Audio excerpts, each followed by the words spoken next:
I-reveal na yan. Paolo at Kim, pilit pa rin bang itinatago ang relasyon?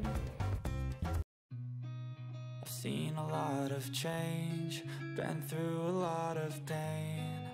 Some things are not the same as they were a year ago, but all will be okay. I move on each and every day. The past. Naging palaisipan tuloy sa marami kung totoo nga ba ang kasama ang hang actor at kapamilya star na si Paolo Abilino na napapabalitang kasintahan na ng multimedia idol na si Kim Chiu. Namataan kasi sa isang video na kumalat kung saan nakatalikod ang lalaki at maaaninag mo talaga na si Paolo yon, kung saan nakasuot siya ng itim na jacket. Ang jacket na ito ay hawak-hawak ni Kimi nung nasa airport pa siya sa Pilipinas. Nahawak nga niya bago siya interviewin ni MJ Felipe, ang reporter ng Kapamilya Network.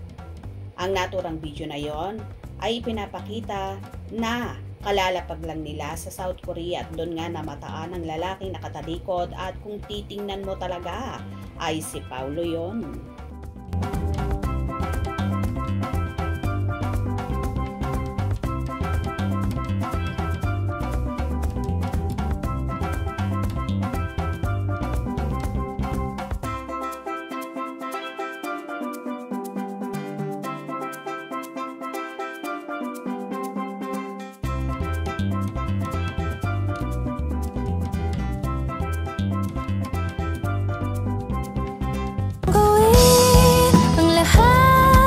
Makapiling ka lang, walang higit sa'yo. Ikutin man ang mundo, ako'y babalik sa'yo. Tanging ikaw ang sigaw ng puso araw-araw. Marami naman ang nagtatalo-talo at sinasabing hindi raw talaga kasama si Paolo, kung saan may messages pang kumalat na may nakakita daw sa aktor na nakasakay sa sasakyan at inihatid lang daw sa airport si Kim. Pero sa mga video naman na isinishare ng mga kasamahan at glam team ni Kimi ay di rin makikita or mamamataan si Paolo doon. Or baka naman talagang itinatago lang at ayaw magpakuha ni Paolo ng larawan at mga video nang hindi na ma-issue pa silang dalawa ni Chinita Princess. Posible din kasi na nasabihan na ni Kim at Paolo ang kanyang glam team at mga kasamahan tungkol sa mga bagay na ganito.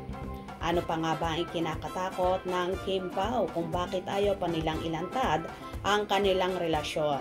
Samantalang halata naman na magjowa na sila base na rin sa ikinikilos nila at sa mga pag-aalagang ginagawa nila sa bawat isa. Bukod pa dyan, wala naman dapat pang ikabahala dahil ang mga exes naman nila ay pare-pareho ng may mga karelasyon. Ang ex ni Kim na si Sian Lim ay may Irish Lina at ang ex naman ni Paolo na si Janine Gutierrez ay may Jericho Rosales na di pa man umaamin sa publiko na may relasyon na sila. Pero marami ang naniniwala na doon na rin mapupunta ang Econin. Ang iba naman ang sinasabi, gusto lang daw maging pribado ni Kim at Paolo sa buhay pag-ibig nila. Kaya naman dahil sa pagtatagong ito, nababahiran tuloy ang intensyon ni Paolo sa dalaga. Dahil baka daw sa katatago ay mauwi rin ito sa wala na nangyari sa kanila ni Janine na sinasabing nagkaroon ng relasyon pero walang naganap na pag-amin sa publiko hanggang sa nauwi rin nga sa hiwalayan. Well, hindi naman ito maiiwasang mag-isip lalong higit ang mga followers ni Kimi dahil unang-una ayaw na nilang muling masaktan pa ang dalaga. Kaya gusto nila ay ma-feel nila kay Paolo na maging proud at tuluyang ibandera at aminin si Kimi para mawala ang agam-agam nila sa magaling na aktor. Paolo, gets mo ba yon? Hope you enjoyed. Please subscribe for more info.